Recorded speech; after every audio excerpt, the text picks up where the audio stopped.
Meu nome é Luciana Ferreira, tenho 39 anos, sou advogada criminal em Belo Horizonte, Minas Gerais. Por quase 2 décadas, vivi dentro dos tribunais, defendendo réus em casos que pareciam impossíveis. Do lado de fora, muitos me viam como uma mulher de fé. Cresci numa igreja evangélica tradicional, cantava nos cultos de domingo, participava do ministério de mulheres, lia a Bíblia todas as manhãs e nunca deixava de dar o dízimo.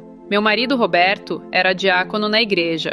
Meus 2 filhos, Pedro, de 18 anos, e Ana Clara, de 15, estavam sempre ativos nos grupos de jovens. Para qualquer pessoa de fora, nós éramos o retrato da família cristã perfeita, o modelo de piedade e devoção. Mas dentro de mim havia algo que eu mesma não conseguia perceber. Eu estava cega para a verdade que só descobri quando meu coração parou. Na manhã de 7 de março de 2023, uma terça-feira que parecia começar como qualquer outra, acordei antes das 6 da manhã, peguei o celular ainda deitada e comecei a responder e-mails de clientes. Antes de tomar café, já tinha enviado 5 mensagens e agendado uma reunião emergencial. Fiz uma oração rápida de 2 minutos, mais por hábito do que por entrega verdadeira, e li um versículo que mal consegui processar, porque minha mente já estava nas audiências que teria naquele dia. Saí apressada de casa, praticamente sem falar com meus filhos, que tomavam café apáticos na mesa. Lembro-me de Pedro tentar puxar assunto sobre uma prova que faria naquela semana, mas eu cortei dizendo: "Depois conversamos, filho, hoje não dá." O depois nunca chegava. O trabalho sempre vinha primeiro, mas dentro de mim havia algo que eu mesma não conseguia perceber. Eu estava cega para a verdade que só descobri quando meu coração parou.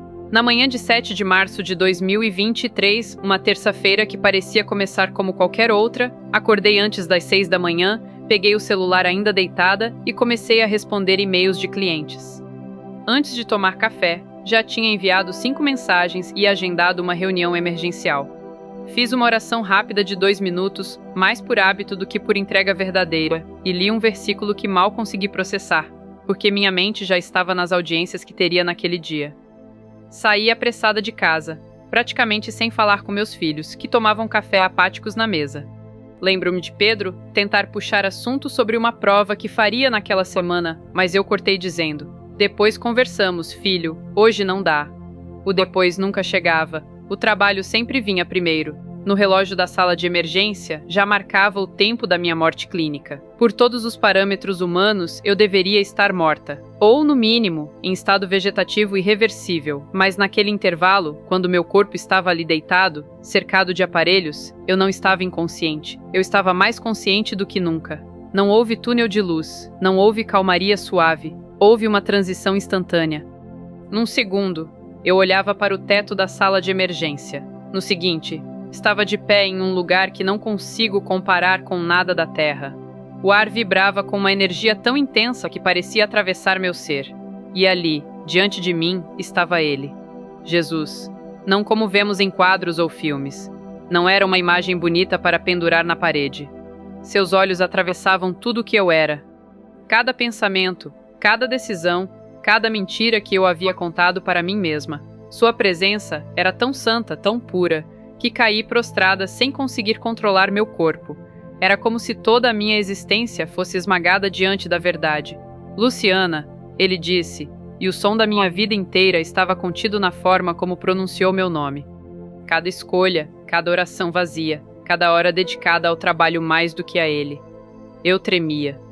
"Senhor, eu te servi minha vida inteira", consegui sussurrar. "Eu oro, eu jejuo, eu vou à igreja." Então, ele me mostrou que tudo o que eu acreditava ser devoção não passava de fachada. Quando Jesus me levantou do chão, vi que ele segurava algo em suas mãos. Era como se fosse a essência da minha vida inteira condensada em uma esfera viva, que pulsava com uma escuridão densa. Eu sentia que aquilo era a verdade do que eu tinha adorado por todos esses anos, embora não entendesse de imediato. "Você quer saber por que tantos que dizem me amar estão se perdendo?" Ele perguntou, com uma tristeza que parecia rasgar os céus. Antes que eu respondesse, o cenário ao redor se transformou. Já não estávamos mais naquele espaço de luz. De repente, estávamos numa sala imensa, como um tribunal cósmico. Vi milhões de registros, como se fossem livros vivos, cada um contando a história de uma vida em tempo real. Jesus apontou para um deles, e imediatamente eu reconheci. Era a minha rotina. Lá estava eu, Luciana, acordando todos os dias às 5h30 da manhã, pegando o celular ainda na cama para responder clientes. Oração rápida de 2 minutos, leitura apressada de um versículo e logo já mergulhada em e-mails, planilhas e processos. Café da manhã engolido de pé, no caminho para o carro. No trânsito, ligações de trabalho. No escritório, 10, 12 horas de correria, atendendo clientes, participando de audiências, revisando contratos. À noite, mais algumas horas de trabalho em casa, sentada no computador enquanto meus filhos jantavam sozinhos na sala. Reconhece? Jesus perguntou. Eu gelei. Era impossível negar. Aquela era minha vida nos últimos 20 anos. Mas, Senhor, protestei. Eu sempre trabalhei honestamente. Nunca roubei ninguém, nunca aceitei propina, nunca menti em um tribunal. Eu trabalho para defender pessoas, para fazer justiça.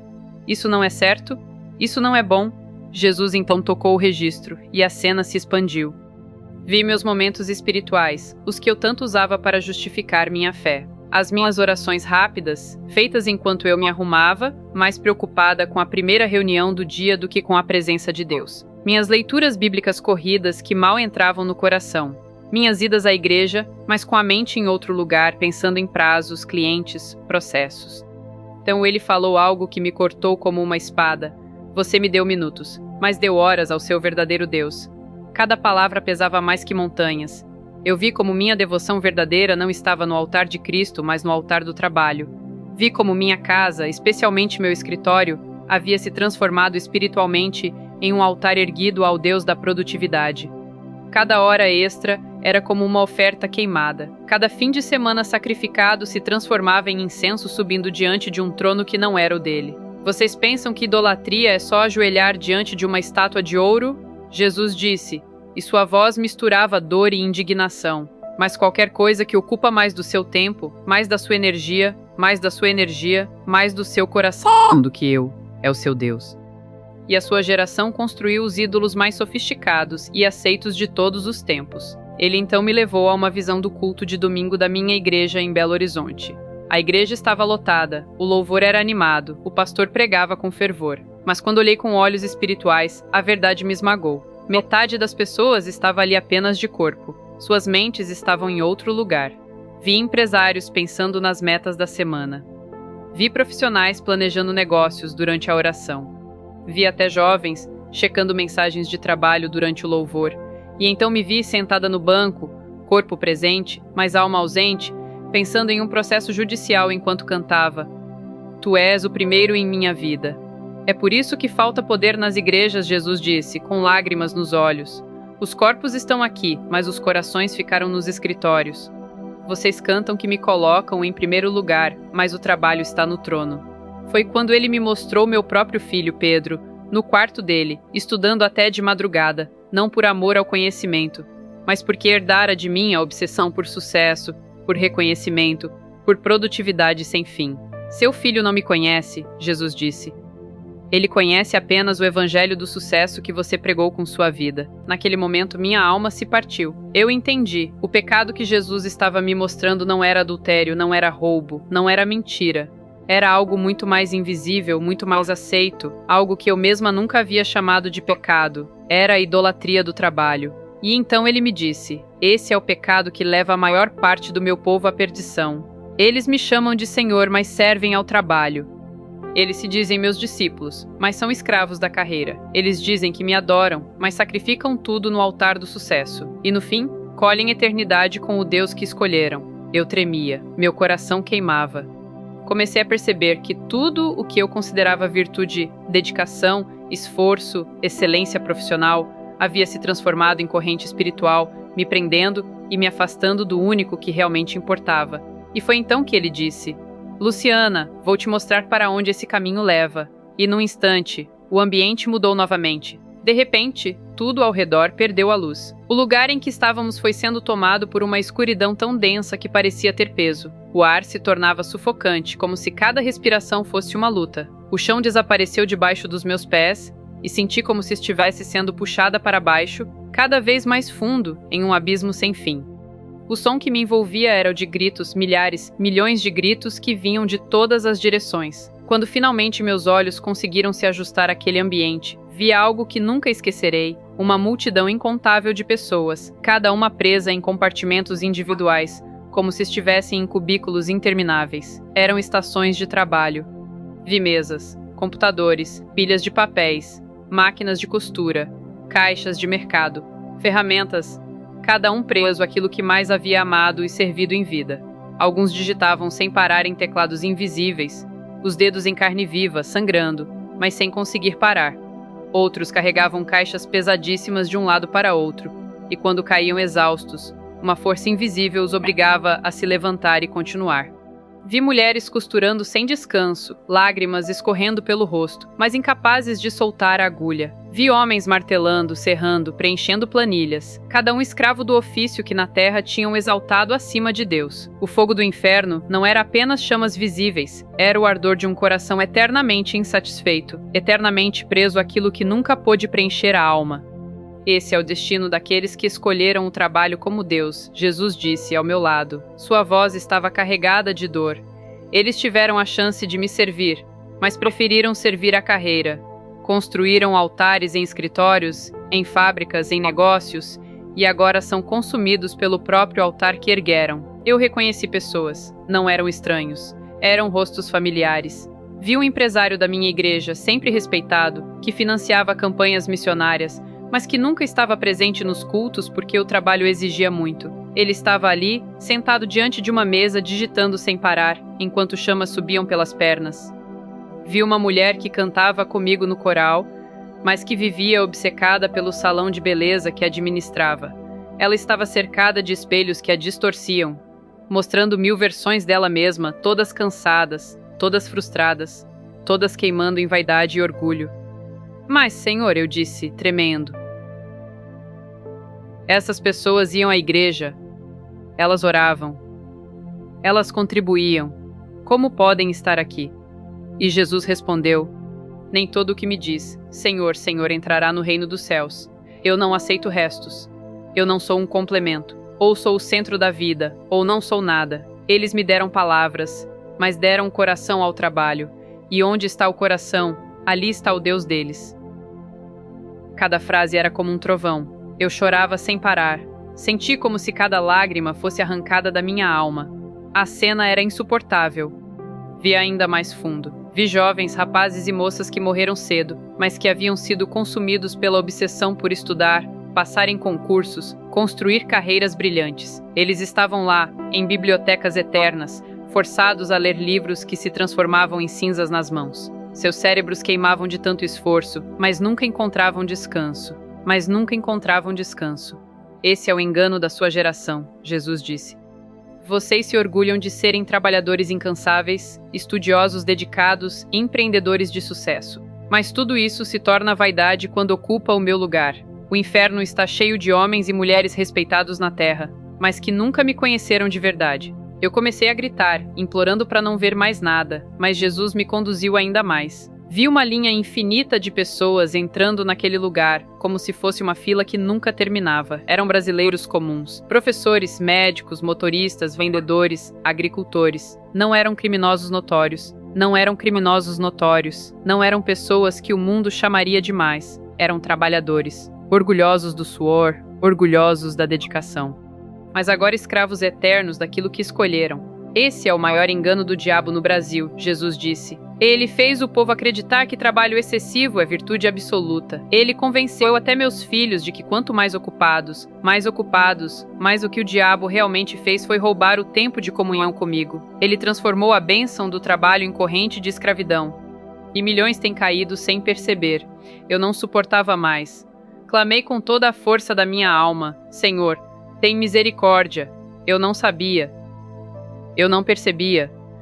Mas ele apenas respondeu: agora você sabe, e vou mostrar mais. E num instante o cenário mudou de novo. Quando a escuridão do inferno se dissipou diante de meus olhos, percebi que Jesus me levava para outro lugar. De repente, estávamos diante da minha própria casa, em Belo Horizonte. Era como assistir a um filme da minha vida, mas com a nitidez da eternidade. Vi meu marido, Roberto, sentado sozinho à mesa do jantar. A comida estava fria. Ele olhava para a porta, esperando por mim, mas eu não chegava. A cena se repetiu dezenas de vezes, até que a espera se transformou em indiferença. Vi-o desistindo de conversar comigo, desistindo de sonhar comigo. Nossos planos de casal foram murchando, substituídos por uma rotina mecânica. Vi meus filhos crescendo sem minha presença.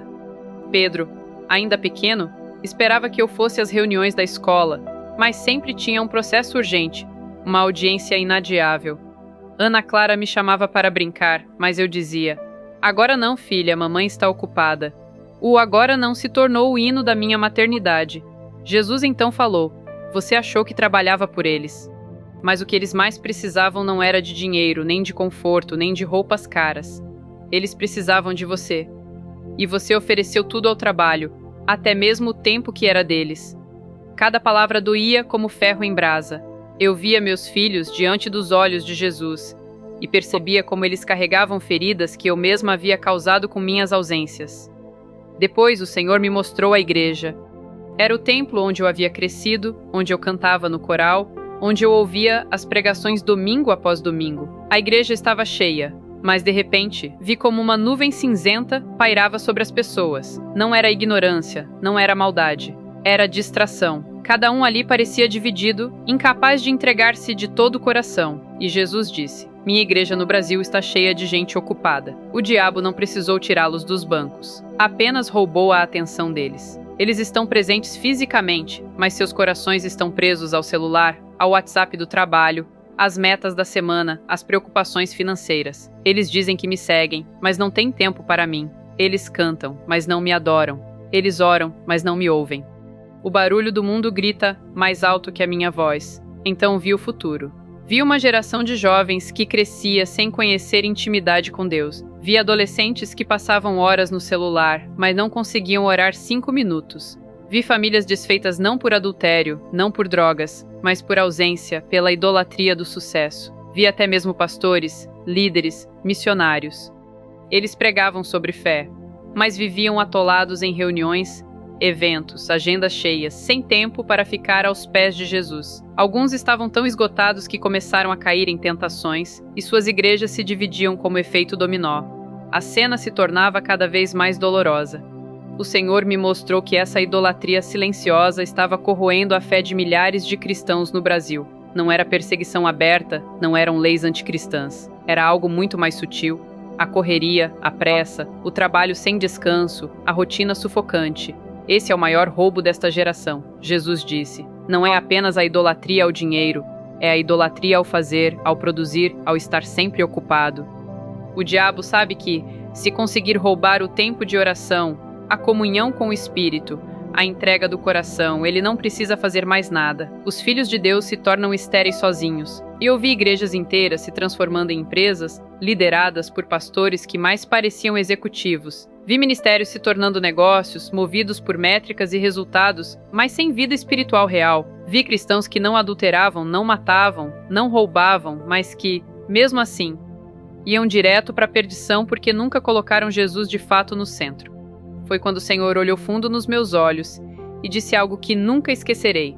Luciana, eu não morri na cruz para ser parte da sua agenda. Eu morri para ser a sua vida. Naquele instante, compreendi. O problema não era trabalhar, estudar, buscar sustento. O problema era quando tudo isso se tornava o eixo da existência e Jesus virava apenas um acessório. Eu percebi que havia transformado o Senhor do Universo em um detalhe, em uma nota de rodapé, em uma formalidade espiritual. Meu coração se despedaçava. Eu chorava tanto que pensei que fosse me afogar em minhas lágrimas. Então Jesus disse: você ainda não viu tudo. Vou te mostrar o que significa perder a eternidade por causa desse engano. E novamente, a visão mudou diante de mim. Quando a visão mudou, senti como se fosse lançada em um espaço aberto, onde não havia paredes, nem chão, nem teto. Tudo ao meu redor era infinito. Ali, a presença de Jesus era ainda mais forte. Não havia nada que pudesse se esconder dele. Eu estava completamente exposta. Foi então que ele falou, não apenas para meus ouvidos, mas para cada fibra da minha alma: Luciana, você ainda tem uma chance. Estou te dando a oportunidade de voltar e mudar o curso da sua vida. Mas entenda, não é para viver como antes. É para viver como antes. Se voltar, Terá que morrer para o seu velho eu. Eu tremia. Meu coração ardia como fogo. Senhor, eu não quero mais viver daquele jeito. Eu não quero mais viver daquele jeito. Eu não quero mais me perder em horas e horas de correria e te dar apenas migalhas. Ele então colocou a mão sobre o meu peito e eu senti um peso saindo de dentro de mim. Era como se correntes invisíveis fossem quebradas uma a uma. Correntes feitas de planilhas, processos, contratos, agendas, clientes. Eu via tudo isso cair no chão, como ferro enferrujado que já não tinha poder sobre mim. Vou te ensinar a viver no meu ritmo, Jesus disse. O trabalho é bênção quando está no lugar certo. Mas quando toma o lugar do Senhor, vira maldição. Você precisa aprender a descansar em mim, a buscar primeiro o reino de Deus.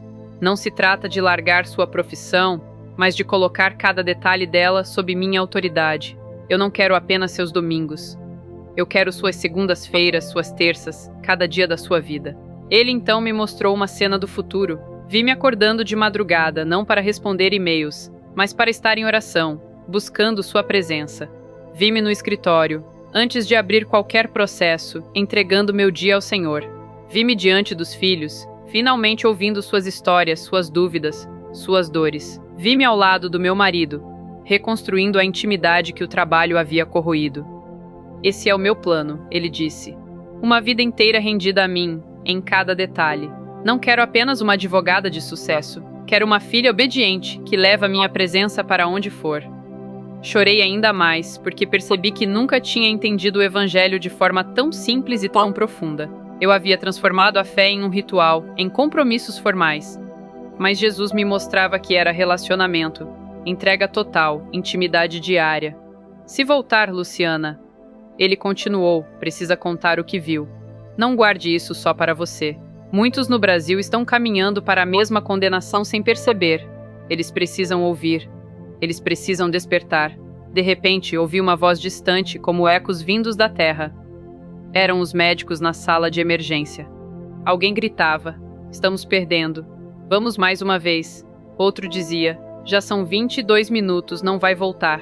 Mas então ouvi uma enfermeira orando baixinho: "Senhor, devolve essa vida, dá mais uma chance." Foi como se Jesus sorrisse para mim.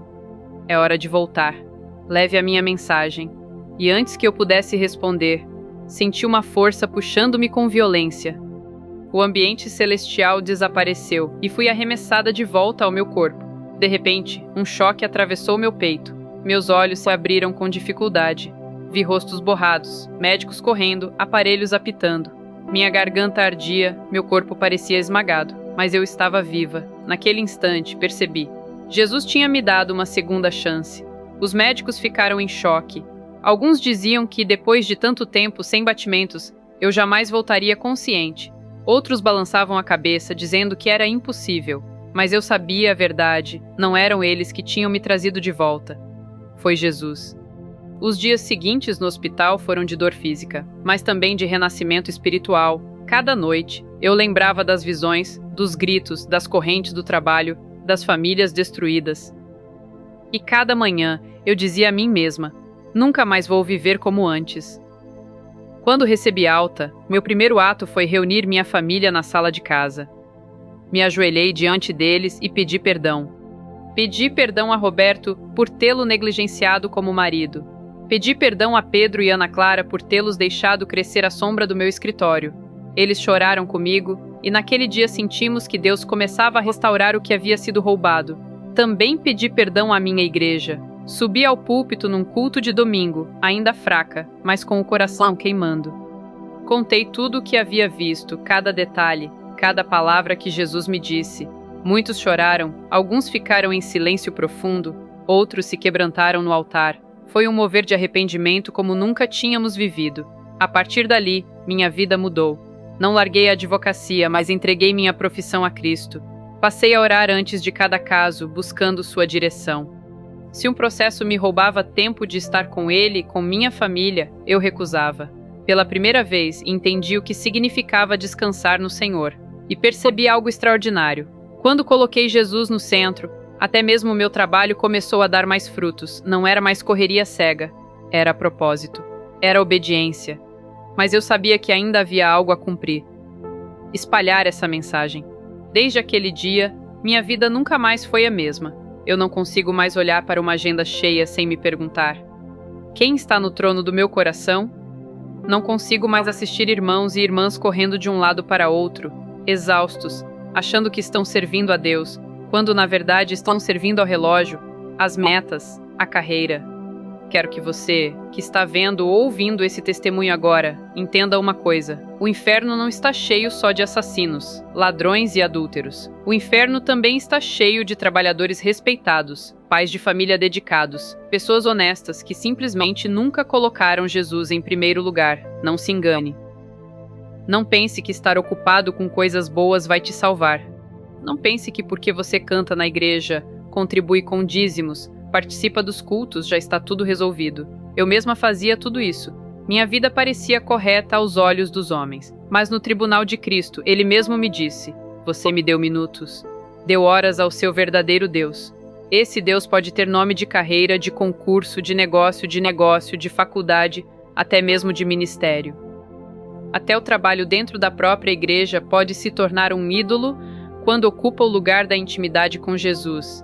E diante do Senhor não há desculpas. Ele não aceita ser um detalhe, um encaixe de domingo. Ele é Senhor ou não é nada. Talvez você esteja lendo isso e pensando: mas eu preciso trabalhar, eu tenho contas para pagar, eu tenho filhos para sustentar. Eu sei. O Senhor também sabe. O trabalho é bênção quando está no lugar certo. O que Jesus condena não é o esforço, não é a responsabilidade, não é o sustento. O que ele condena é quando o trabalho toma o lugar dele. Quando você acorda e a primeira coisa que pensa é na planilha, no prazo, no cliente, no celular e não em Cristo. Quando seus filhos clamam pela sua presença, mas você sempre responde: depois. Quando sua Bíblia fica fechada na estante, mas seu computador nunca descansa. Eu vi com meus próprios olhos. Milhões estão entrando no inferno sem perceber, porque foram ensinados a acreditar que ser produtivo é o mesmo que ser fiel, mas não é. O reino de Deus não se mede por horas extras, por promoções, por diplomas, por dinheiro. O reino de Deus se mede por entrega total a Cristo. E eu te imploro, em nome de Jesus, não espere morrer para descobrir essa verdade. Eu tive misericórdia. Eu recebi uma segunda chance. Mas e você? Quem garante que terá? Quem garante que amanhã não será tarde demais? Hoje é o dia de se ajoelhar e dizer: Senhor, eu tenho te dado migalhas, mas a partir de agora quero te dar tudo. Quero que minha vida, meu trabalho, minha família, meus estudos, minha agenda, tudo seja teu. Lembre-se do que Jesus me disse: eu não morri na cruz para ser parte da sua agenda. Eu morri para ser a sua vida. Que você não seja encontrado como eu fui, com correntes invisíveis presas ao trabalho. Que no dia em que seus olhos se fecharem para este mundo, você possa ouvir dele: muito bem, servo bom e fiel. Essa é a escolha diante de você agora. Ou Cristo ocupa o trono, ou o trabalho ocupará. Não existe meio termo, e a eternidade depende dessa decisão.